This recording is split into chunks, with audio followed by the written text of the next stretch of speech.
मिथ्यां भावय पापति जे प्रगटे निज भाव ते जयवंत सदा એ જ મોક્ષમાં।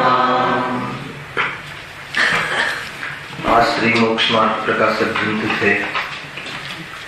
બીજા અધિકાર ઉપર સ્વાધ્યાય આપણે કરી રહ્યા છીએ। એમાં ટોપિક છે મતિ જ્ઞાન, શુદ્ધ જ્ઞાન અને અવધિ જ્ઞાનની પરાધીન પ્રવૃત્તિ। પેજ નંબર 36 છે। આપણી પાસે જે વર્તમાન જ્ઞાન છે, વર્તમાનમાં જે જ્ઞાનનો ઉઘાડ છે, મતિ જ્ઞાન વર્ણીય કર્મના ક્ષરક્ષમમાં જ્ઞાનનું જે વ્યક્તપણું છે, એ વ્યક્તપણામાં અગર સ્વભાવની વચ્ચે જોઈએ તો એ જાણવાના સ્વભાવ રૂપે શુદ્ધ છે, પરંતુ અલ્પ હોવાના કારણે જેની જે પ્રવૃત્તિ થાય છે, જાણવાની જે પ્રવૃત્તિ થાય છે એમાં પરાધીનતા છે। કેમ કે મતિ જ્ઞાન ઇન્દ્રિય અને મનના અવલંબન પૂર્વક પર પદાર્થ સંબંધી જાણવાની પ્રવૃત્તિ કરે છે। આત્માને જાણવામાં એ જ મતિ જ્ઞાન ઇન્દ્રિય અને મનનું અવલંબન લેવું પડતું નથી। આત્મા તો સ્વાનુભવ પ્રત્યક્ષ છે, પરંતુ પરપદાર્થ સંબંધી અગર બોધ કરવું હોય, પરપદાર્થ સંબંધી જાણવું હોય તો વર્તમાનમાં આપણું જે જ્ઞાનનો ઉઘાડ છે એ ઇન્દ્રિયના માધ્યમથી જ જાણવાની પ્રવૃત્તિ કરશે। એવું વર્તમાન જ્ઞાનના અંશની પરાધીનતા છે। યદ્યપિ આત્માનો જાણવાનો સ્વભાવ તો સમસ્ત પદાર્થોને પ્રત્યક્ષ આત્મ પ્રદેશોથી જ્ઞેયો પાસે ગયા વગર, જ્ઞેયોને પાસે લાવ્યા વગર આત્મામાં રહી બધા જ પદાર્થોની ત્રિકાલવર્તી પર્યાય સહિત જાણવાનો દરેક આત્માનો સ્વભાવ છે। પરંતુ એ સ્વભાવની ઓળખાણ અને શ્રદ્ધા ન કરી હોવાના કારણે અલ્પજ્ઞ અવસ્થામાં જે આપણો જ્ઞાનનો ઉઘાડ છે એની પરાધીન પ્રવૃત્તિ કેવી છે એની ચર્ચા કરવામાં આવે છે।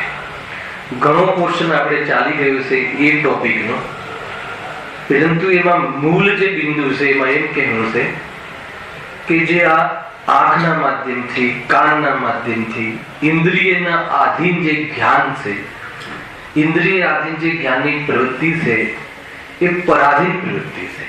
એ પરાધીનતાનું કારણ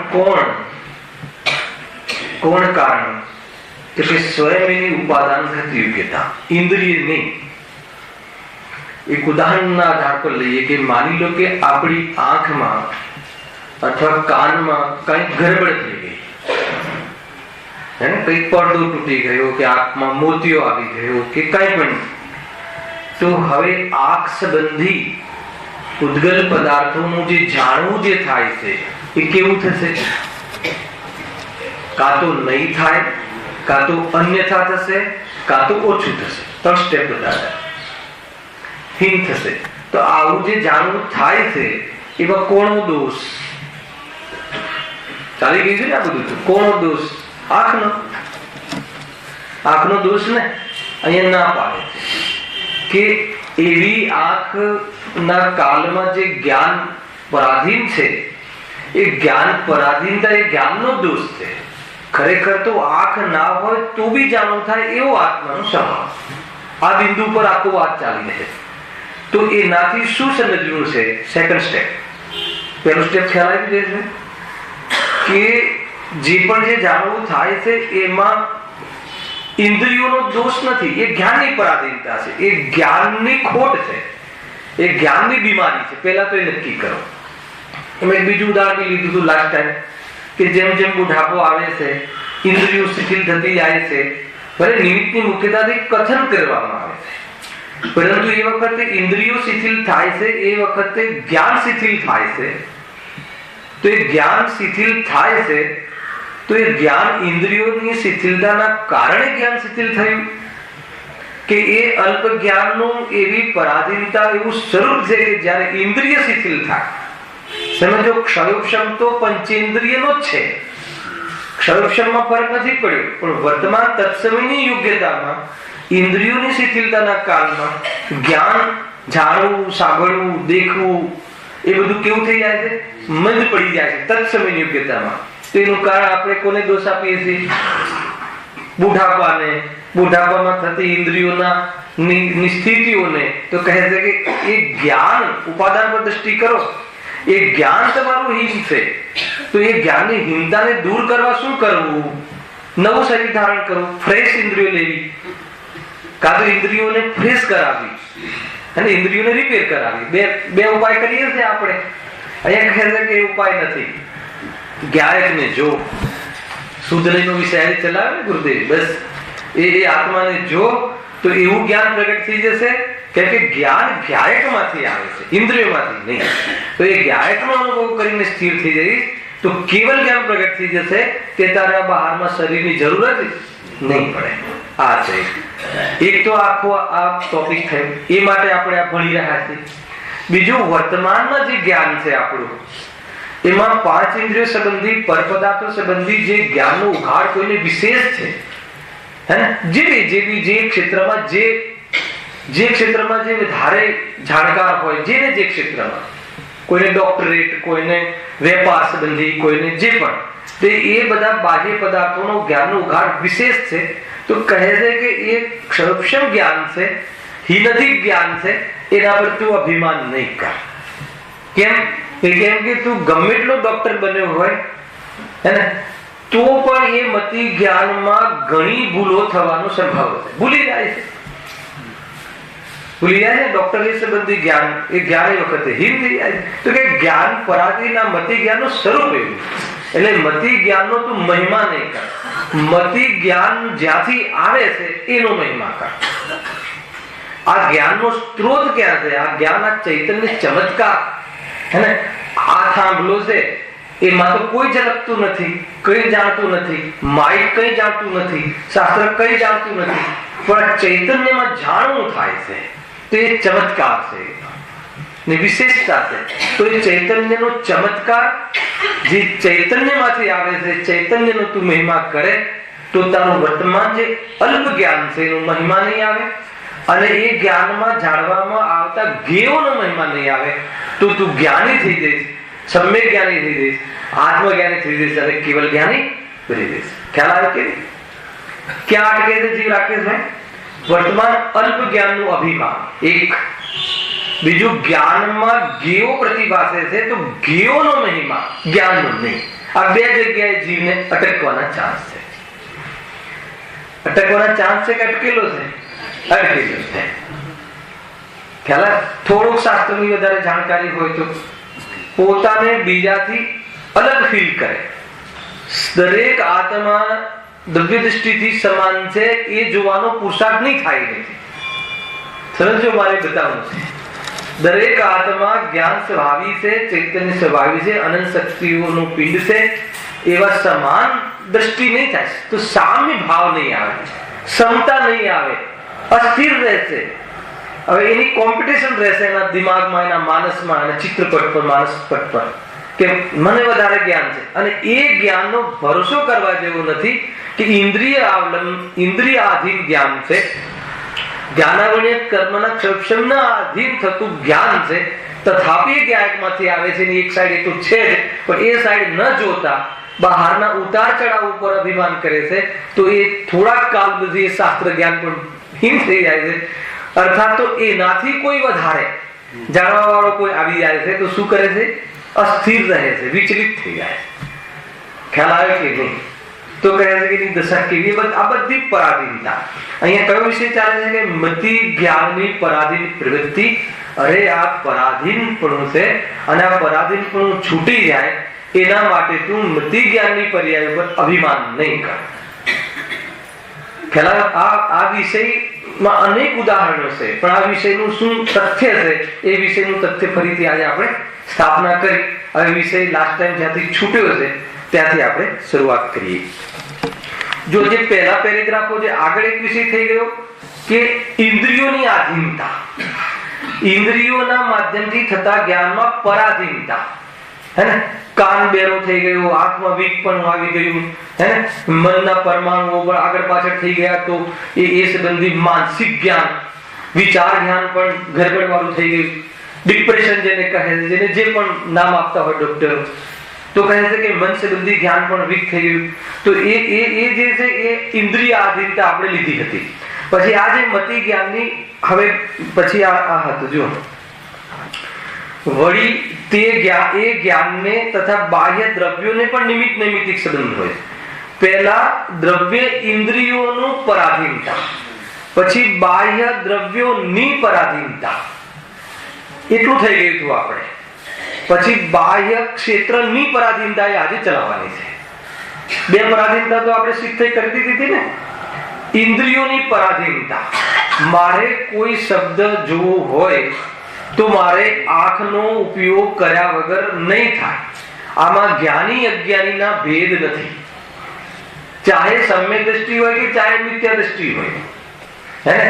અહીંયા કોઈ કુનકુનદેવ બેઠા હોય, એમને કહ્યું હોય કે હે કુનકુનદેવ, 40મા નંબરના પાના પર 5મી લીટીમાં શું લખ્યું છે? તો જ્ઞાન ક્યાંથી આવે છે? જ્ઞાયકમાંથી. સમજો? છતાં બી એ જ્ઞાનને એ 40મું પાનું ખોલવું પડશે, 5મી લીટી જોવી પડશે, હે ને. આંખનો એની જોડે સંબંધ થશે, સન્નિકટતા થશે, અને ઉપયોગ ત્યાં સ્થિર થશે, અને અંતરંગ નિમિત્ત તો પાછું જોઈએ. એ સંબંધી ગુજરાતી લખેલું હોય તો ગુજરાતી જ્ઞાનાવરણીય કર્મનો ક્ષયક્ષમ, એ પોતે કન્નડ હોય ને એ ગુજરાતી લખ્યું હોય તો પાછું જ્ઞાન નહીં થાય. તો કન્નડ હતા ને, કન્નડ ભાષામાં, હવે એક ગુજરાતી માન લો કે લખ્યું હોય તો ગુજરાતી સંબંધી એમનો ક્ષયક્ષમ હોવું જોઈએ. ત્યારે કેટલું કન્ડિશનલ જ્ઞાન છે. તમે જો કેટલી કન્ડિશનો હોય ટર્મ્સ, ત્યારે એ સંબંધી પરસ પદાર્થ સંબંધી જ્ઞાન થાય. એ પરાધીનતા, એમાં પરાધીનતા લાગે છે, ખ્યાલ? પણ એ જ જ્ઞાન ક્યારેકનું છે એમ નક્કી કરી અને એમાં જાણનારો જણાય છે, એના માટે સ્વાધીન છે. પણ એ અલગ વિષય છે. અહીંયા હાલ પરાધીનતાની વાત આપણે એને નક્કી કરાવવું છે કે તું કેવલ જ્ઞાનનો પુરુષાર્થ કર. ખ્યાલ? એના માટે આ મૂક્યું છે, તું કેવલ જ્ઞાનનો પુરુષાર્થ કર. સ્વભાવ પર્યાય છે. કેવલ જ્ઞાનનો પુરુષાર્થ કરવા શું કરવું? તો કેવલ જ્ઞાન સ્વભાવી છું એમ શ્રદ્ધા કર. ગજબ છે, હે ને. હું ચૈતન્યમય છું એમ શ્રદ્ધા કર. જ્ઞેયની લુપ્તતા અને જ્ઞેયનો પ્રેમ છોડી દે, હે ને. ચૈતન્યનો પ્રેમ કર. જો બધી તારી પર્યાયમાં સરળતા, સહજતા, સામ્યતા અને એ જ્ઞાન પછી જે વિકાસ પામે છે એને પૂર્ણતાને લઈને જ જંપે છે. એ સ્વરૂપ છે. આ ખ્યાલ આવે? તો પહેલામાં શું, પહેલા પેરેગ્રાફમાં શું થઈ ગયું હતું? દ્રવ્ય ઇન્દ્રિયોની આધીનતાની ચર્ચા થઈ. પછી બાહ્ય દ્રવ્ય, દ્રવ્ય ઇન્દ્રિય અને બાહ્ય દ્રવ્ય. યદ્યપિ દ્રવ્ય ઇન્દ્રિય પણ બાહ્ય દ્રવ્ય છે, પણ દ્રવ્ય ઇન્દ્રિય અને આત્માને તો સદાકાળ નિમિત્તિક સંબંધ છે. હવે દ્રવ્ય ઇન્દ્રિય ક્લિયર હોવા છતાં, હવે નેક્સ્ટ, દ્રવ્ય ઇન્દ્રિય ક્લિયર હોવા છતાં, આંખ બરાબર હોવા છતાં, આંખની પડદો બરાબર, શું તીકી બરાબર હોવા છતાં આડે કોઈ આવી જાય, તમારી આંખ પણ મતલબ કે બરાબર છે, ચોક્કસ છે, ચશ્મા પણ નથી, નંબર પણ નથી, બધું બરાબર, છતાં એ સામે પ્રતિમા છે, એની આગળ પડદો આવી જાય તો શું થાય છે? પ્રતિમાનો બોધ થતો નથી. હવે પ્રતિમા જોવી હોય, હે ને, તો પૂજારીને કહેવું પડે કે પડદો હટાવ, અથવા કોઈ વ્યક્તિ આપણાથી ઊંચો હાઈટ વાળો સામે હોય તો એને રિક્વેસ્ટ કરવી પડે કે ભાઈ તું બાજુમાં હાટ, મારે પ્રતિમાના દર્શન કરવા. એ પરાધીનતા. ખ્યાલ? આ પરાધીન કોનું છે કે નહીં? તો એ બાહ્ય દ્રવ્યોની. આ ઘણું બધું એમાં લખ્યું છે. લાલ કાચ આડે આવી જાય તો વસ્તુ લાલ દેખાય, લીલો કાચ આડે આવી જાય તો વસ્તુ લીલો દેખાય. તો એ જ્ઞાનની બીમારી છે એ કે લીલા કાચનો દોષ છે.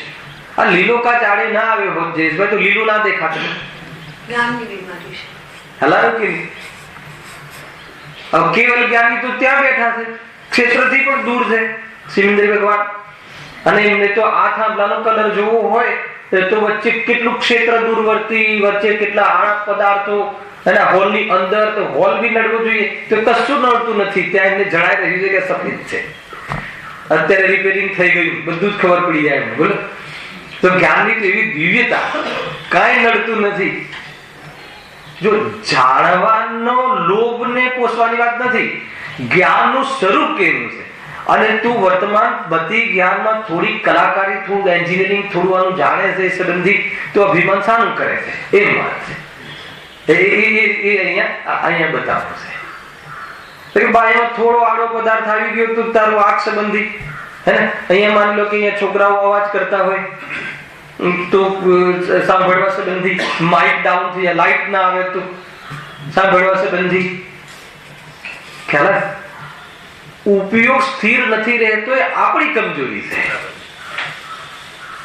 અરે દુનિયાના પ્રમેયોને, દુનિયાના પદાર્થોને સ્થિર કરવા નહીં મત કે ભાઈ તમે બધા ચૂપ રહો, બધા સ્થિર થાઓ અને મારા આડે નહીં આવો, મને તકલીફ નહીં આપો, તમે તૈયાર નહીં થાવ કેમ કે મને બહુ ખોટા ભાવ આવે છે, બધા બરાબર થઈ જાઓ પછી હું સ્થિર થઈ અને મોક્ષમાં જાઉં. સંભવ છે?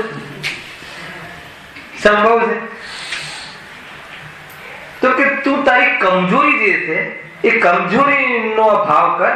જે પરાધીનતા છે, જ્ઞાનમાં જે હીનતા અત્યારે આવેલી છે વર્તમાન જ્ઞાનમાં, એને દૂર કરવાનો ઉપાય શોધવાનો પહેલા તો વિચાર કરો, પછી ઉપાય 9મા અધિકારમાં બતાવીશું.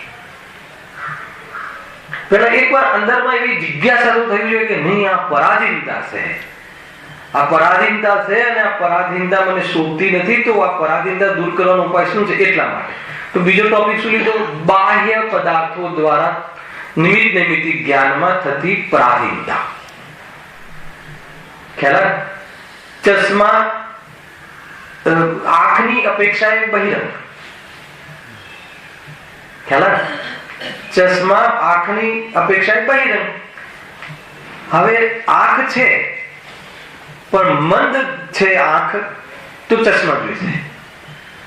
કેટલું હવે અહીંયા કોઈ મારે આ ચશ્મા આજે ભૂલી જાવ તો કેવી તકલીફ થાય? હવે જ્ઞાનથી જણાય છે કે ચશ્માથી જણાય છે?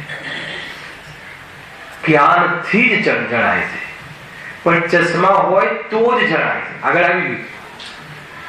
જ્ઞાનથી જ જણાય છે ને આંખથી જ જણાય છે, બંનેમાં. આ મતિ જ્ઞાનનું સ્વરૂપ છે. જ્ઞાનથી જ જણાય છે કેમ કે જ્ઞાનને જાણવાનો સ્વભાવ છે, પણ એવું પરાધીન જ્ઞાન છે મતિ જ્ઞાન કે આંખના માધ્યમથી જ રંગ જણાય, નહીં તો નહીં જણાય.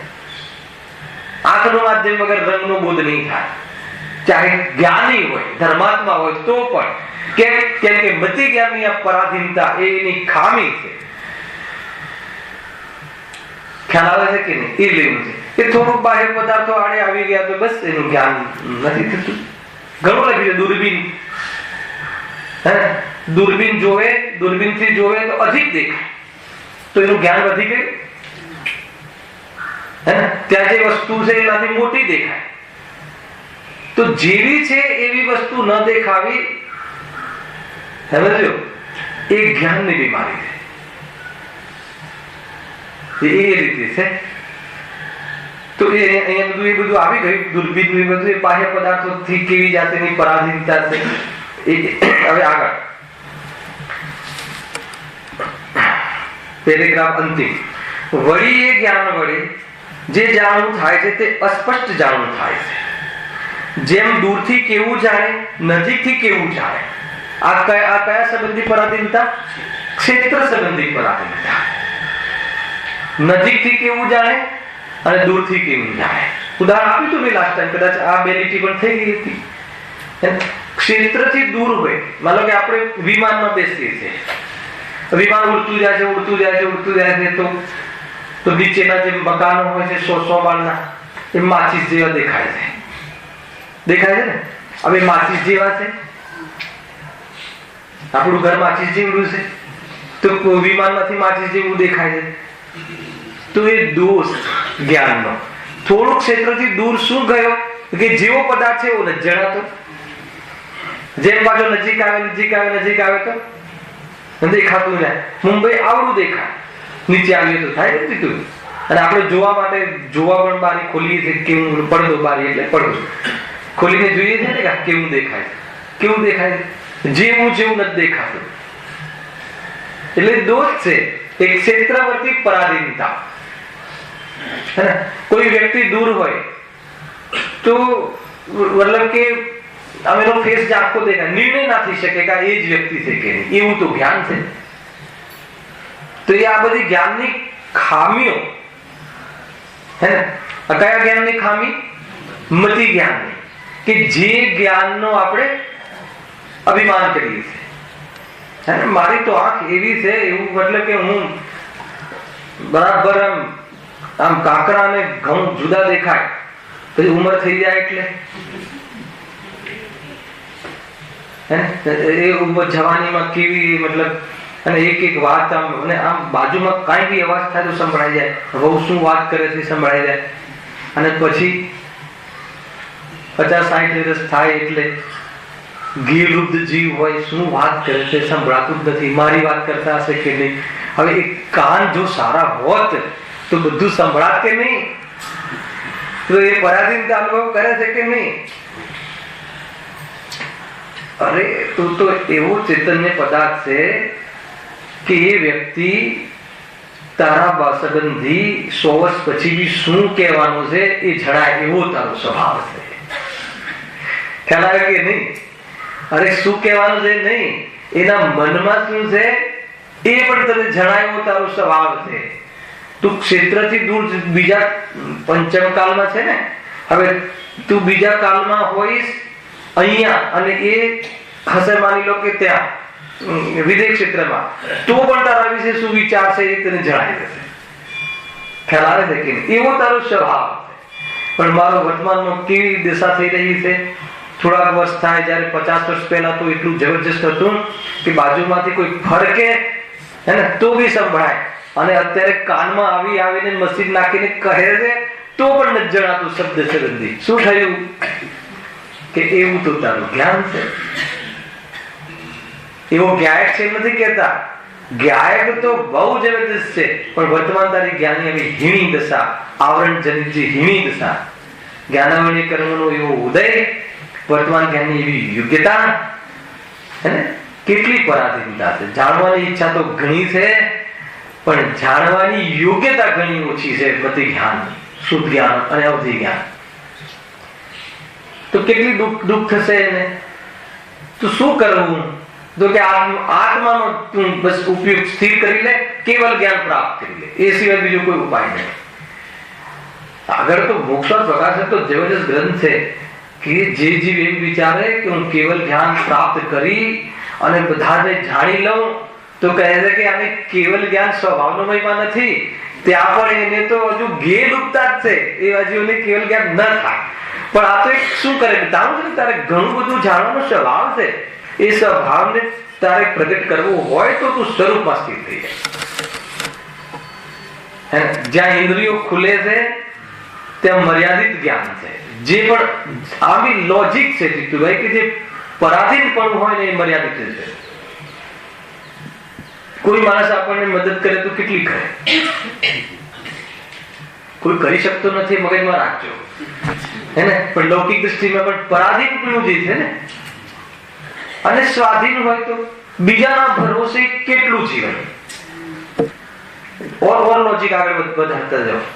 તમારે કોઈ લાઈન કરવી છે શૈલેષભાઈ, તો છેલ્લે તમે 1-2 વાર તો વિચારશો કે આપણે જ શીખવું જરૂરી છે. ક્યાં સુધી પરાધીનતા? કે પરાધીનતામાં મર્યાદા આવી જાય છે. તમને રાત્રે ઈમેલ જોવાનો વિચાર આવે, હવે દીકરાને આવડતું હોય તો હવે દીકરો 12 ગામ ગયો, શું કરશો? અરે એમ થાય આપણને આવડતું હોય તો જો મારે એ બતાવવું છે કે સ્વાધીનતામાં કેટલું સરળ ને સુખ છે. તો અવલંબન વાળી જે પણ ક્રિયા હોય એ બધું કેવું છે? મર્યાદિત છે. અને વગર અવલંબન જે છે અમર્યાદિત છે. પોતાની મર્યાદામાં રહીને અમર્યાદિત ને જાણવું એ કેવલ જ્ઞાનનો સ્વભાવ છે. સમજમાં આવે છે કે નહીં? મતિ જ્ઞાન પણ મર્યાદામાં રહી અને મર્યાદિત જાણે છે. પણ જે મર્યાદાનું ઉલ્લંઘન કરે છે એ મિથ્યા જ્ઞાની છે. મર્યાદાનું ઉલ્લંઘન એટલે શું? પોતાનામાં રહીને જાણવું થાય છે પણ એમ માને છે કે આંખથી જણાયું તો કે મર્યાદા ચૂક્યો. મર્યાદા એટલે ખ્યાલ છે અવિવેકી થઈ ગયો. અરે કોઈ જળમાંથી જ્ઞાન આવતું હશે, જળ દ્વારા જણાતું હશે, જાણવું તો આત્માથી થાય, ભલે પરાધીન રહ્યું પણ એ જ્ઞાન ક્યાંયનું છે એ નક્કી કરે ને પરાધીનતાનું લક્ષ છોડે તો પરાધીનતાનું વેદન છૂટે છે અને ઓટોમેટિક એના કર્મ સ્વાધીન અને પૂર્ણ જ્ઞાન પ્રગટ થાય. એ ફલમ આવી જાય છે. તાકાત એકવાર ચૈતન્યની સામે તો જો, ક્યાં છે ચૈતન્ય? અરે પોતાની સામે તો જો, ચૈતન્ય ચૈતન્ય ચૈતન્ય ભાસી રહ્યો. ખ્યાલમાં આવ્યું કે નહીં? ગજબની વસ્તુ છે. ચૈતન્ય ચૈતન્ય ચૈતન્ય ભાસી રહ્યું. ચૈતન્ય કા સ્મરણ હી પ્રતિક્ષણ કરો રે, ભવ કે અનંત દુઃખ કો મેં હરો રે. ચૈતન્યનું સ્મરણ એટલે શું? વિશ્વાસ, સમર્પણ, સ્થિરતા. સ્મરણ એટલે કઈ બકવાટ નહીં, જબરજસ્ત છે. ચૈતન્યની શક્તિ જબરજસ્ત છે. એ શક્તિનો તમને જો મહિમા આવી જાય હે ને, આપણને પૂતગલની શક્તિનો કેટલો મહિમા આવે છે. એટમ બોમ્બ, કોમ્પ્યુટર, એને બહારના જે સોફ્ટવેર, હાર્ડવેર, જ્ઞાનવેર, જ્ઞાન સાથે જ્ઞાન પોતાનું વસ્ત્ર છે અને જ્ઞાન સાથે વેર કરે. ખ્યાલ કે નહીં? પૂતગલનો મહિમા આવે તો જ્ઞાનનું અપમાન થયું કે ના થયું? બરાબર. પૂતગલનો મહિમા આવે, આંખોનો મહિમા આવે, કાનનો મહિમા આવે, અને આ બહારનું જે છે એનો મહિમા આવે તો આત્માનો અનાદર થયું કે નથી? આજે આવ્યું તો શુદ્ધના વિષયમાં છે.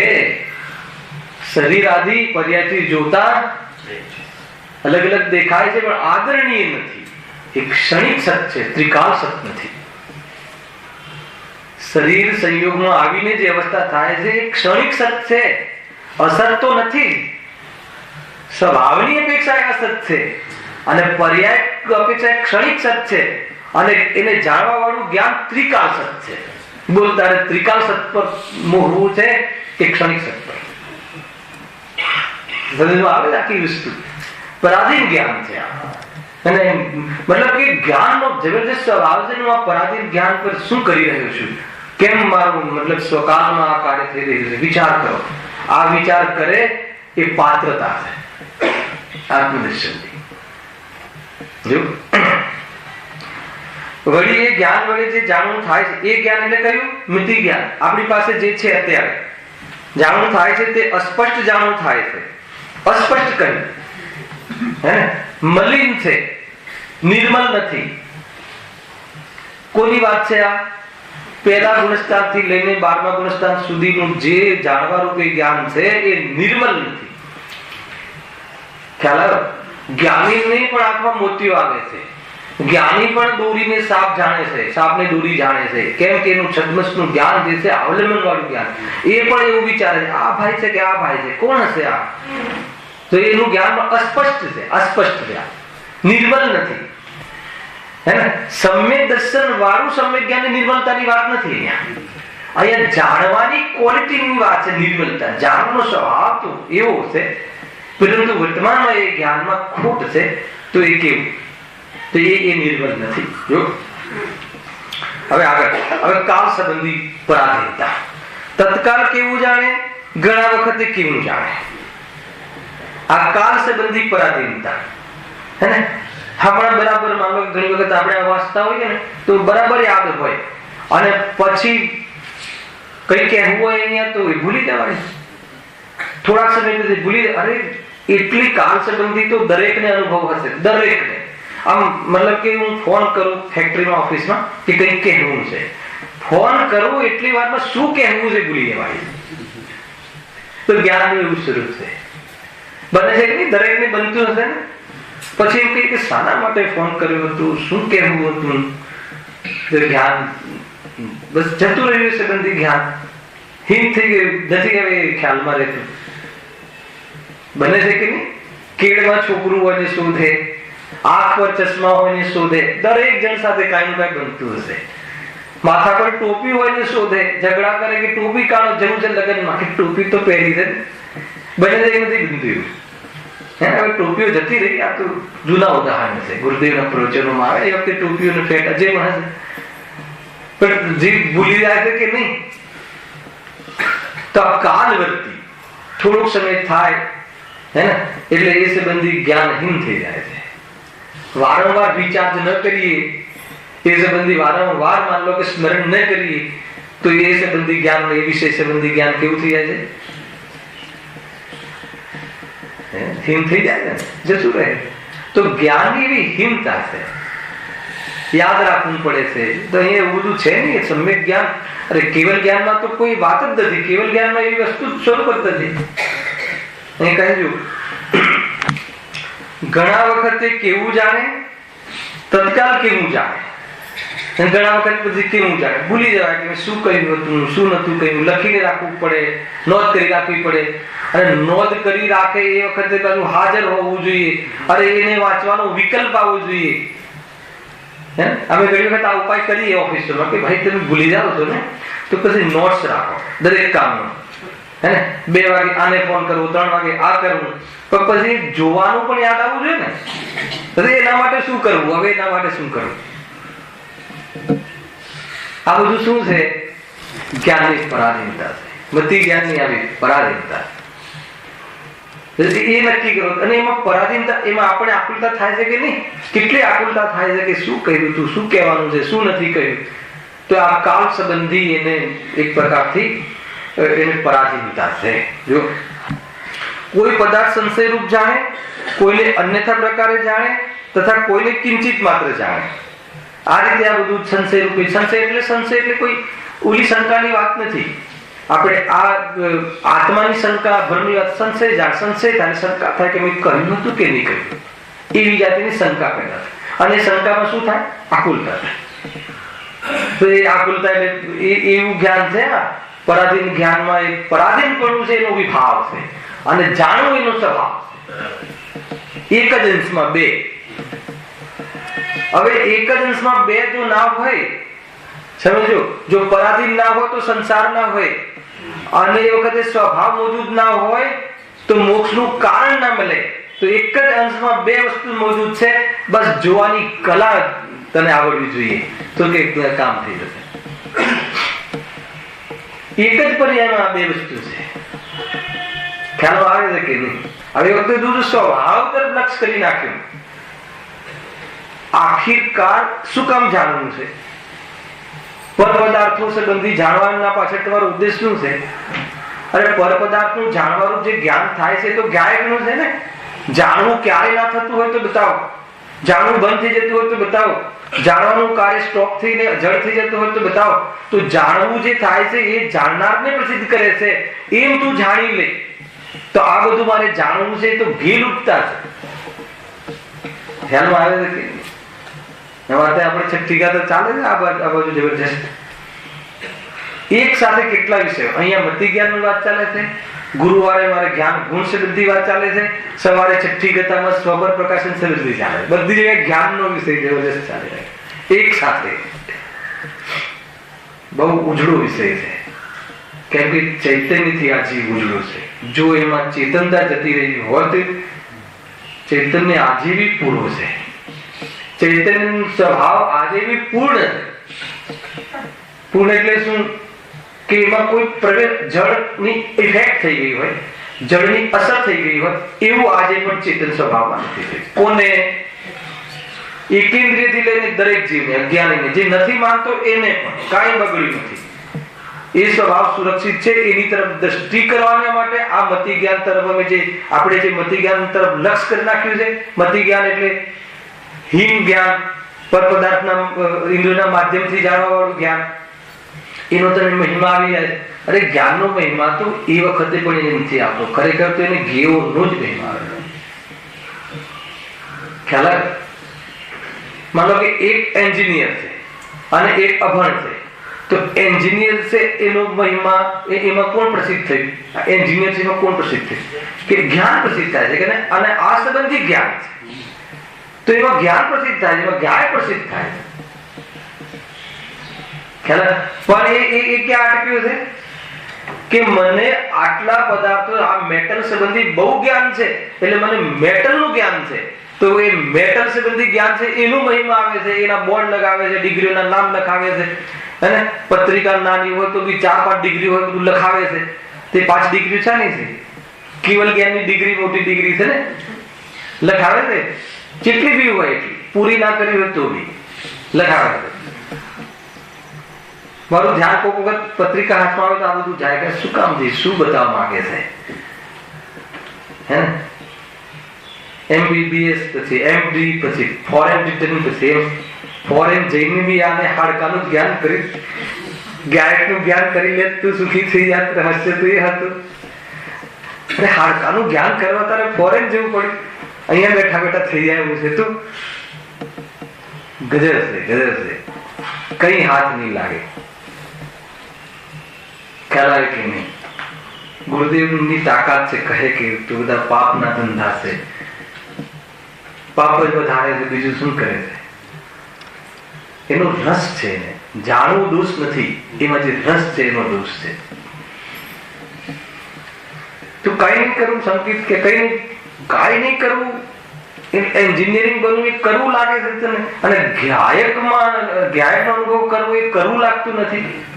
સૌથી પહેલા કરવા લાયક કાર્ય તો એ છે કે આત્માનો અનુભવ કર. કોને સુખી નથી થવું? આમાં બેઠા છે એમાંથી દરેકને સુખી થવું છે. સુખી થવા માટે શું કરવું? ડોક્ટર બનવું કે આત્માનો અનુભવ કરવો? તો આત્માનો અનુભવ કરવો એ બાબત માટે આપણે કેટલા સિરિયસ છીએ, કેટલા ગંભીર છીએ? વિચાર કરી લેજો કે સુખી થવું છે કે નથી થવું. સમજવા જેવી વાત છે ભાઈ. જો કોઈને અન્યથા પ્રકાર જાણે તથા કોઈને કિંચિત માત્ર જાણે ઇત્યાદિ પ્રકારે નિર્મળ જાણવાનું બનતું નથી. શબ્દ લખ્યું, નિર્મળ જાણવાનું બનતું નથી. કોને? છદ્મસને. જ્ઞાની અજ્ઞાનીનો ભેદ નહીં કરતા. હે ને? સમ્યક જ્ઞાન હોય, સમ્યક મતિ જ્ઞાન હોય કે મિથ્યામતિ જ્ઞાન હોય, બંને જાણવાની અપેક્ષા પરાધીન છે. બસ ફરક એટલો છે કે એ જ્ઞાનનો મહિમા નથી આવતો, એ ઉઘાડનું જ્ઞાનનો જેમાંથી જ્ઞાન આવે છે એનો મહિમા આવે છે, એટલે સમ્યક જ્ઞાની છે. જ્ઞાની સમ્યક જ્ઞાની મિથ્યા જ્ઞાની મિથ્યાત્વની ઓળખી વાત છે, શ્રદ્ધાની ઓળખી વાત છે, જ્ઞાનની ઓળખી વાત નથી. જ્ઞાન તો જ્યાં સુધી અલ્પ છે ત્યાં સુધી અલ્પ જ છે.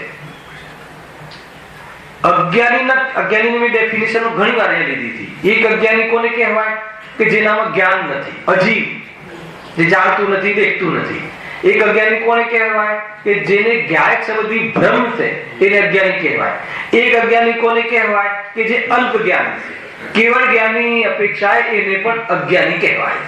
એટલે જ્યાં સુધી કેવળ જ્ઞાન ન થાય ત્યાં સુધી મને બધું આવડે છે એનું અભિમાન કરવા જેવું નથી. ખ્યાલ આવે છે કે આભમાં દ્વાદશાંગ વાણીનો ધારક હોય, એને કોઈ મિલિરાજ એને દ્વાદશાંગ વાણીના ધારક હોય અને મોક્ષ ન થયું, કેવલ જ્ઞાન ન થયું, દેવગતિમાં ગયા તો ચતુર્ગુણ સ્થાનનું કયું જ્ઞાન? ના, આ જ્ઞાન સાથે જશે. અહીંયા જે દ્વાદશાંગજી વાણીનું જ્ઞાન ત્યાં રહેશે. ખ્યાલ આવે છે કે નહીં? માનો કે આપણે આમ 5 ઇન્દ્રિય સંબંધી ઉઘાડ છે જ્ઞાનનો, આટલી વિશેષ જ્ઞાન થયું છે. હવે માનો કે આપણે ચતુરિન્દ્રિયમાં જતા રહ્યા તો આ જ્ઞાન જે શીખેલું જ્ઞાન, આટલું ઉઘડેલું જ્ઞાન છે એટલું ત્યાં રહેશે? એક ઇન્દ્રિયમાં જતા રહ્યા તો રહેશે? તો જે જ્ઞાન હીન અધિક થાય છે એ જ્ઞાનમાં શું મોહવું હોય? જ્ઞાયક ઉપર વજન છે વર્તમાન. અરે કેવલ જ્ઞાનની પર્યાય તો ક્ષણિક છે ને.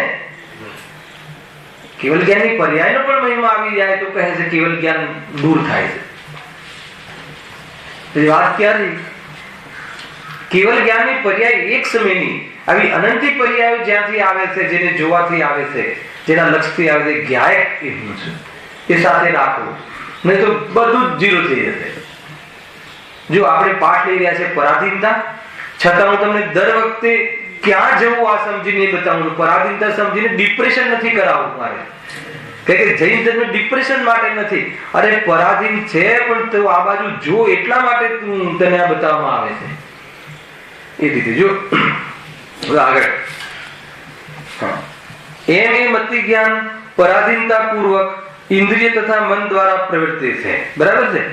મૂળ વાત શું છે? અહીંયા દ્રવ્યની પરાધીનતા, બાહ્ય દ્રવ્યની પરાધીનતા, બાહ્ય ક્ષેત્રની પરાધીનતા, બાહ્ય કાલની જે વ્યવહાર કાલ છે, દિવસ રાત આદિ એની વ્યવસ્થા, એ સંબંધી પરાધીનતા હે ને, દિવસે દેખાય રાત્રે એ જ વસ્તુ ન દેખાય, કાલની પરાધીનતા, એ રીતે એવી કાલની પરાધીનતા લઈ લો. હવે જ્ઞાન સ્વયં ભાવ છે, એ ભાવમાં દ્રવ્ય ક્ષેત્ર કાલ સંબંધી પરાધીનતા. હજુ એક આમાં ટોપિક લઈ શકીએ કે ભાવ સંબંધી પરાધીનતા. હવે કયો ભાવ લેવો? શુદ્ધોપયોગ નહીં, એ સિવાય બીજો ભાવ છે ને, કયો ભાવ? શુભ અશુભ ભાવ. શુભ અશુભ ભાવ તીવ્ર હોય તો એનું જ્ઞાન અર્થાત એની બુદ્ધિ બેર મારી જાય છે. એનો અર્થ શું થઈ ગયો કે ભાવ વખતે એની વિચાર શક્તિ કેવી થઈ જાય છે? કુંઠિત થઈ જાય છે. તમને માથે વાસના ચડી હોય હે ને, અશુભ ભાવ માથે ચડ્યો હોય, ખાવાનો પીવાનો ભોગવવાનો જે વોટેવર માથે ચડ્યો હોય, તીવ્રતા હોય, એ ભાવ વખતે જ્ઞાન શું થઈ જાય છે? વિવેક ખોઈ બેસે છે. અતિ કસાયોના વેગમાં જ્ઞાન કુંઠિત થઈ જાય છે. કયું જ્ઞાન? મતિ શુદ્ધ જ્ઞાન, મતિ જ્ઞાનની પરાધીનતા. તો આ ભાવ કયા છે? બાહ્ય ભાવ. અરે બીજાના ભાવ જોઈને પણ જ્ઞાન કેવું થઈ જાય છે ઘણી વાર હે ને, એ એનો તો ફાયદો ઉઠાવે લોકો, ઉઠાવે છે કે નહીં? એવી રીતે આપણે આગળ પ્રેઝન્ટ કરે કે આપણું જ્ઞાન ત્યાં સ્ટોપ થઈ જાય, વિવેક કોઈ બેસે વિચારવાનું કે સત્ય શું છે, અસત્ય શું. તો એ રીતે ભાવ સંબંધી પરાધીન છે. કેવલ જ્ઞાની ક્યારે પણ ફોસલાય નહીં. તમે ગમે એટલું રડો એમના આગળ જઈને કે આમ, તો પણ એમને ખબર છે. ઘણા જેવું હોય એમને મૂર્તિ આગળ જઈને રડે કે પેલું આપણે ખબર છે કે આ દુઃખી કેમ છે અને શું ચાહે છે, ખરેખર મારી પાસે સંસાર માટે આવ્યો છે કે સાથ, બધું જાણે. એટલે એ ક્યારેય પ્રભાવિત થતા નથી. કેવલ જ્ઞાન કોઈ દિવસ કોઈનાથી પ્રભાવિત થતું નથી. અને કેવલ જ્ઞાન કોઈના પ્રભાવિત કરવા માટે નથી. કોઈને સ્વયંનું પોતાનો એવો સ્વભાવ પૂરો પ્રગટ થઈ ગયો છે કે જે વાસ્તવમાં સ્વાધીન છે. આત્માના જ્ઞાનનું સ્વરૂપ સર્વ ભાવાંતર છે. પહેલા શ્લોકમાં લખ્યું ખ્યાલ આવે? સર્વ ભાવોને, ભાવ એટલે પદાર્થ, ભાવ એટલે ગુણ, ભાવ એટલે પર્યાય, ભાવ એટલે જ્ઞાયક ભાવ, ભાવ એટલે પ્રમત અપ્રમત ભાવી ભાવ. ભાવ બહુ જગ્યાએ લાગે છે, પણ ત્યાં કયા ભાવ? સર્વ ભાવ. સર્વ ભાવ એટલે સર્વ અર્થોને, પદાર્થોને, એ પદાર્થોના ગુણોને, એની પર્યાયોને, સર્વ ભાવાંતર અંતર ભિન્ન રહીને, છિદે એટલે જાણો, ભિન્ન રહીને, તન્મય થઈને નહીં, એ રૂપે થઈને નહીં, એની પાસે જઈને નહીં, એવો જાણવાનો આત્માનો સ્વભાવ છે. બહુ મોટી વાતો છે. ખેર એ બાજુ એ દિશામાં મારે જવું નથી. બાકી એમાં એટલું ભેદ જ્ઞાન છે કે એમ લાગે કે નહીં, શું વિષય જ્ઞાનીઓએ એક શ્લોકમાં શું વિષય કહી દીધો છે, પૂર્વ દ્રષ્ટિનો વિષય મૂકી દીધો છે એમાં. એ રીતે જો હવે આગળ એમ એ મતિ જ્ઞાન પરાધીનતા પૂર્વક ઇન્દ્રિય તથા મન દ્વારા પ્રવર્તે છે. શું વિષય? તો મતિ જ્ઞાનની પરાધીન પ્રવૃત્તિ. કઈ પ્રવૃત્તિ? મતિ જ્ઞાનની કઈ પ્રવૃત્તિ છે? જાણવાની. મતિ જ્ઞાનની ઇન્દ્રિય અને મન દ્વારા જાણવાની પરાધીન પ્રવૃત્તિ. આખું આ રીતે છે. તો એ પરાધીન રૂપ પરિણમન કરે છે. ત્યાં હવે ઓર આના ખુલાસા. ત્યાં ઇન્દ્રિયો વડે તો જેટલા ક્ષેત્રનો વિષય હોય તેટલા ક્ષેત્રમાં જે વર્તમાન સ્થૂલ પોતાને જાણવા યોગ્ય ઉદ્ગલ સ્કંદ હોય તેને જ જાણે છે. બહુ મોટી વાત છે આ. શું લીધું? ત્યાં ઇન્દ્રિયો વડે, હવે મન નથી લીધું અહીંયા, મનને ગૌણ કર્યું છે. મૌન પછી મનને પછી વાત ઇન્દ્રિયો વડે. તો જેટલા ક્ષેત્રનો વિષય હોય, જેટલા ક્ષેત્રનો એટલે મર્યાદિત ક્ષેત્રનો, જેટલા ક્ષેત્રમાં એટલે એની આંખ, એના કાન, એ કેટલા ક્ષેત્ર સંબંધી એની જ્ઞાનની વર્તમાનમાં લબ્ધિ છે, એને કેટલી શક્તિ છે, એટલા સંબંધી જ એને જ્ઞાન થશે, વધારે નહીં થાય ઇન્દ્રિયો વડે. ખ્યાલ આવ્યો? ક્ષેત્રનો વિષય તેટલા જ ક્ષેત્રમાં. હવે માનો કે મારે આંખથી જોવું હોય, આંખથી કોઈ વિષયનો બોધ કરવો હોય તો કેટલા ક્ષેત્રનો કરીશ? અહીં લખ્યું ને, જે ક્ષેત્રનો વિષય, એ વિષય એટલે જેનું બોધ કરવો છે, એ જેટલા ક્ષેત્રમાં આપણાથી નજીક હોય એટલા સંબંધી જ જ્ઞાન થશે. એ રીતે બધા જ કર્ણ સંબંધી, સ્પર્શન સંબંધી નીચે લખ્યું છે, આપણે વાંચીએ છીએ. જબરદસ્ત વિષય છે ઇન્દ્રિયો વડે. પછી બીજું શું લખ્યું? વર્તમાન. ઇન્દ્રિયો વડે માત્ર વર્તમાન પદાર્થનો, ઇન્દ્રિયો વડે, મન નહીં, મન વડે પછી ત્રિકાલ લેશે. ઇન્દ્રિયો વડે વર્તમાન. હવે કાન સંબંધી કોઈ પદાર્થને જાણવો હોય, શબ્દને, તો વર્તમાન જ થશે. કર્ણેન્દ્રિય સંબંધી, આંખ ઇન્દ્રિય સંબંધી, કે એ વખતે એનું સાક્ષાત અથવા કોઈના માધ્યમથી સાંભળશે, સાવ્યવહારિક પ્રત્યક્ષ અથવા પરોક્ષ, જે રીતે. તો એ રીતે શું થઈ ગયું? વર્તમાન કાલીન પદાર્થોનો, તે ક્ષેત્ર સંબંધી પદાર્થોનો જ. અને પાછું કયા? શું લખ્યું છે? પૂદગલ સ્થૂલ. પછી સૂક્ષ્મ નહીં. અહીંયા સૂક્ષ્મ વર્ગણાઓ છે, એનું અહીંયા નજીક હોય તો પણ નહીં થાય. કર્મ વર્ગણાઓ, કર્મ વર્ગણાઓ નજીક શું ચોટેલી છે. કર્મ વર્ગણાઓ તો આત્માની સાથે એક ક્ષેત્ર, દૂધ અને પાણીની જેમ, તો પણ ક્યાં ધ્યાન, ક્યાં દેખાય? દેખાય કર્મનો રંગ કયો છે? લીસ્યાઓનો રંગ, હે ને? કસાયોના રંગના આધાર ઉપરથી કર્મોનો નિર્ણય કરીએ છીએ. ગયો છે, હે ને? કર્મ સૂક્ષ્મ છે, જ્ઞાન સ્થૂલ છે. એ અપેક્ષા. જ્ઞાન તો જણાય છે, કર્મ ક્યાં દેખાય છે અત્યારે? ખ્યાલ? તો એ બધા કર્મ છે એ સૂક્ષ્મ સ્કંદ છે. જો સ્થૂલ અને સૂક્ષ્મનું એક બીજું સ્વરૂપ સમજો. સ્થૂલ અને સૂક્ષ્મમાં, સ્કંદોમાં નંબર ઓફ એટમ સાથે સંબંધ નથી.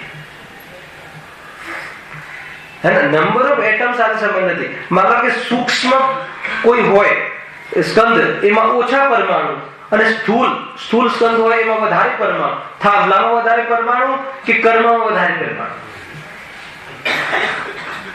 બીજું, વેટ સાથે બી નંબર ઓફ એટમ નો સંબંધ નથી. આપણી બુદ્ધિ બહુ સ્થૂલ છે ને, એટલે માનો કે કોઈ 5 કિલોનું વજન છે અને કોઈ 2 કિલોની પ્રોડક્ટ છે, તો બંનેમાં નંબર ઓફ એટમ આપણને એમ લાગે કે 5 કિલોમાં વધારે છે અને 2 કિલોમાં ઓછા છે, એવું નથી. લાઇટ વેટ મોટી ચીજ હોય, આટલી મોટી ચીજ હોય પણ લાઇટ વેટ હોય, અને આટલું એક પેપર વેટ લઈ લો પણ હેવી વેટ હોય, તો એ પરમાણુનું વજનવાળી જે પર્યાય છે, કયું કહેવાય? હલકા ભારે. હલકા ભારેનું જે પરિમાણ છે એના આધાર ઉપર વજન છે. એ તો આપણા ત્રાજવાનું કામ નથી ત્યાં. આપણે એમ લાગે કે 5 કિલોમાં વધારે ટીંડોળા આવે, એવું એ બધું ત્યાં ગણિત નથી. 5 કિલોમાં પડેલા વધારે નીકળતો. હા, એ પાછી અલગ વસ્તુ છે. શરીરમાં આવે છે કે નહીં? ગજર છે, આ પૂતગલની કરામત નું ગજર, એનું પરિણામ છે. અરે એને જાણવા વાળું જ્ઞાન ચૈતન્ય ચમત્કાર વાળું છે. તો એ શું કહે છે કે એક ક્ષેત્રમાં વર્તમાન સ્થૂલ પોતાને જાણવા યોગ્ય પૂતગલ સ્કંદ હોય તેને જ જાણે છે. હવે એનું નીચે કોટેશન આપ્યું છે, એ થોડુંક જોઈએ આપણે, મજાનું છે. સામાન્ય પરિચય કરાવું છું. વળી મતિ જ્ઞાન શું કહેવાય નીચે? ફૂટનોટમાં છે 5 ઇન્દ્રિયોના ઉત્કૃષ્ટ વિષયના જ્ઞાનનું તથા તેની આકૃતિનું યંત્ર. 5 ઇન્દ્રિયોના માધ્યમથી જે લબ્ધિ છે, જાણવાની જે ક્ષમતા છે, એ સ્પર્શન સંબંધી, ચક્ષુ સંબંધી, કર્ણ સંબંધી કેટલી ક્ષમતા છે મેક્સિમમ, એની અહીંયા વર્ણન કર્યું છે. જો પહેલા નોટ્સ વાંચીએ, પછી કોષ્ટક વિશે થોડોક પરિચય કરીશું. અયોધ્યાનો ચક્રવર્તી અભ્યાંતર પરિધિમાં આવેલા, એટલે આ ઉપર લખ્યું ને, તેટલા ક્ષેત્રમાં આવેલા સૂર્ય કેટલા છે? કેટલા છે સૂર્ય? 170 કેટલા ઘણા છે સૂર્ય સમય, મને પૂરી રકમ ખબર નથી. આપણે અહીંયા વર્તમાન વિજ્ઞાન એક જ સૂર્ય કહે, સૂર્ય ઘણા છે. પણ અયોધ્યા એટલે આપણે ભારતમાં જન્મેલું ચક્રવર્તી એની પરિધિમાં, એટલે આ લાગે ને એ વિષય એના ક્ષેત્રમાં, સૂર્ય આપણા ક્ષેત્રમાં છે, બરાબર છે, ક્ષેત્ર એની પરિધિમાં, ક્ષેત્ર પરિધિમાં આવેલા સૂર્યના વિમાનને 4,72,63,720 યોજન દૂરથી જોઈ શકે છે. જેવી થતું હોય હે ને, એ જે બી યોજન હોય એની રકમ જે રીતે વંચાતી હોય રીતે યોજન દૂરથી જોઈ શકે છે. એટલે એમાં જે વિમાન છે ને, વિમાન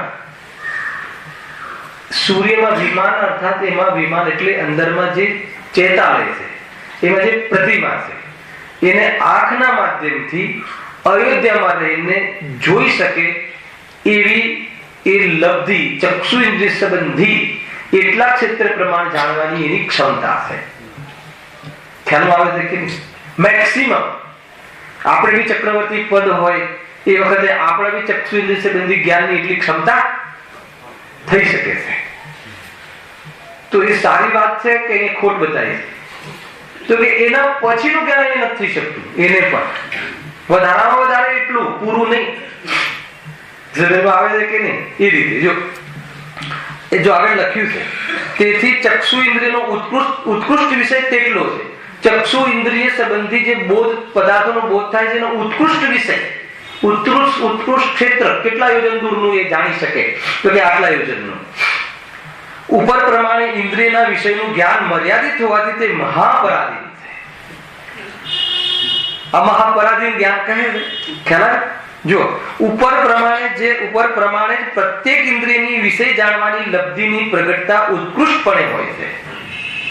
અને ઉત્કૃષ્ટ મેક્સિમમ કેટલું દૂરનું જાણી શકે, કેટલું દૂરનું ચાખી શકે, કેટલું દૂરનું સૂંઘી શકે, કેટલું દૂરનું સાંભળી શકે, કેટલા દૂરનું સ્પર્શન સંબંધી બોધ કરી શકે.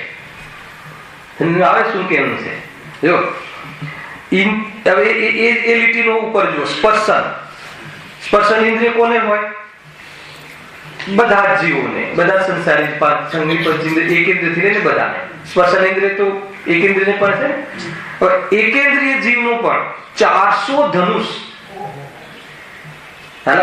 હવે એની ઉત્કૃષ્ટતા કેટલી છે? 400 ધનુષ દૂર હોય, ત્યાં ઠંડો પદાર્થ પડ્યો હોય, એનું વાયા એ સ્પર્શ નથી કરતો તો પણ એ સંબંધીને બોધ થઈ શકે. ગજબ છે, નવો વિષય મળે છે હે ને. પછી બે ઇન્દ્રિયના 800 એ રીતે દરેક ઇન્દ્રિયનું આપ્યું. હવે રસના કોને હોય? બે ઇન્દ્રિયથી લઈને બધા જીવો. એક ઇન્દ્રિયની રસના નથી હોતી. હવે રસના આપણું વિચારીએ આપણે કે સંગી પંચેન્દ્રિય 9 યોજન. આપણે લાગે જીભ પર મૂકવાથી જ ખાટું દેખાય, જણાય. 9 યોજન કોઈ ખાટો પદાર્થ, કોઈ ખટાશવાળો પદાર્થ દૂર હોય તો એ સંબંધી રસ સંબંધી બોધ થઈ શકે છે. જ્ઞાનની એટલી ઉત્કૃષ્ટતા છે, મતિ જ્ઞાનની, છતાં મહાપરાધીન છે કેવલ જ્ઞાનની અપેક્ષા. કોઈને રસના સંબંધી, રસ એટલે ખાટું મીઠું, ખાટું ગળ્યું આદિ એ સંબંધી બોધ કરવો હોય પૂતગલનો. આ પૂતગલના જ્ઞાનની વાત છે. ઇન્દ્રિયોના માધ્યમથી પૂતગલનું જ્ઞાન થાય, આત્માનું નહીં. પણ એ જ્ઞાન કેટલું છે? આપણે ભાઈ આ જરા દાળ ગળી થઈ છે કે ખાટી થઈ છે જરા જુઓ ને, તો આપણે શું કરવું પડે? ચમચીથી લેવી પડે, જીભ પર મૂકવી પડે. આપણા વચ્ચેનો કોઈ જીવ એમ કર્યા વગર 9 યોજન કોઈનું ઘર દૂર હોય, એ નગરમાં દાળ ખાટી છે કે નહીં એ સંબંધી રસના સંબંધી બોધ થાય. આનો અર્થ એવો થાય. ખ્યાલ આવી કે નહીં?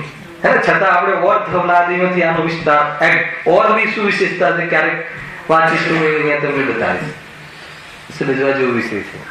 આપણને તો મહિમા આવે, અહીંયા મહિમા માટે નથી લખ્યું, છતાં મહાપરાધીન છે. અરે તારું જ્ઞાન એવું નથી. આ કેરી હે ને, અરે ખાલી ગોટલો આવ્યો હોય તો પણ એ 100 વર્ષ પછી કેરી જે થશે એમાં કેટલી ખટાશ છે તું જાણી શકે. આ બાજુ અનાદિકાળની ને આ બાજુ અનંતકાળ. એ પૂતગલ પરમાણુ ખટાશનું પરિણામ અનંતમી પર્યાયનું કહ્યું અને અનાદિની પર્યાયનું કહ્યું હતું તું જાણી શકે એવી તારી તાકાત છે. તારામાં રહીને એવો જ્ઞાનનો સ્વભાવ, પર પ્રકાશન એ જ્ઞાનનો સ્વભાવ છે, ક્વોલિટી છે. એમાં જ્ઞાયક જ છે, એમાં કેરી આવતી નથી. ખ્યાલમાં આવ્યો કે નહીં? એ ગજબ છે. બાલક રામને બતાવ્યું ને થાળીમાં ચંદ્રમાં, તો પાણીમાં હાથ નાખીને ચંદ્ર મળે? કેમ કે પાણીમાં ચંદ્ર હતો જ નહીં. એ ચંદ્રનું જે પ્રતિબિંબ હતું એ પાણીનો ચંદ્ર હતો, એ ચંદ્ર આવ્યો જ નતો. પણ એ પાણીની સ્થિર પાણીનું એવું સ્વરૂપ છે કે એવા ચંદ્રની આકૃતિ રૂપે પરિણમી શકે.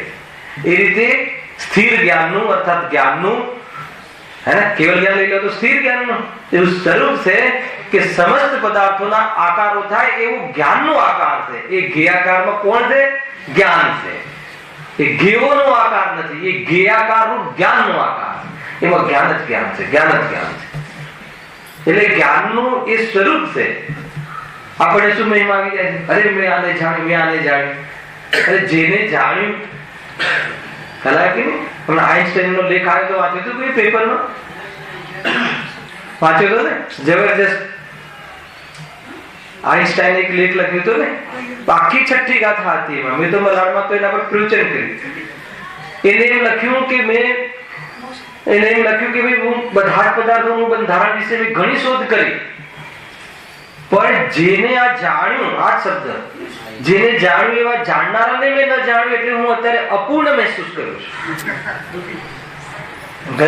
આઈન્સ્ટાઈન જે ઇંગ્લેન્ડનો ને, ફોરેનનો, વિચાર તો કરો, જે જૈની હતો, છેલ્લે એને એક ભાવના વ્યક્ત કરી કે અગર જો કોઈ બીજો ભાવ હોય, પુનર્જન્મ હોય, કે વખતે પુનર્જન્મ સંબંધી બહુ ભ્રમણા ચાલતી હતી, નથી કોઈ એવો જન્મ જ નથી હોતો, તો એને તો શબ્દ મૂકીને કહ્યું ભલે તમે માનો નહીં, પણ પુનર્જન્મ જો હોય તો મને પુનર્જન્મમાં નેક્સ્ટ જન્મમાં મને જૈન ધર્મ મળશે.